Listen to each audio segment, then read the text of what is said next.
get here early because the parking will get full. And get here about 9:30. You get your pass, your band on, and then you go and you start slathering your children up with sunscreen. That is key. Find yourself a nice table, put your stuff on it, have a rally point to make sure you have a table where everybody knows where all your stuff is at all times. Bring toys and towels and sunscreen and food and water, everything.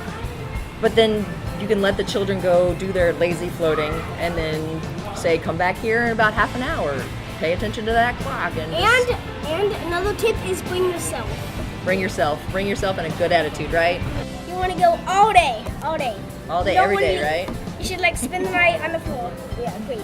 The lines are long, but the rides are good. Yeah.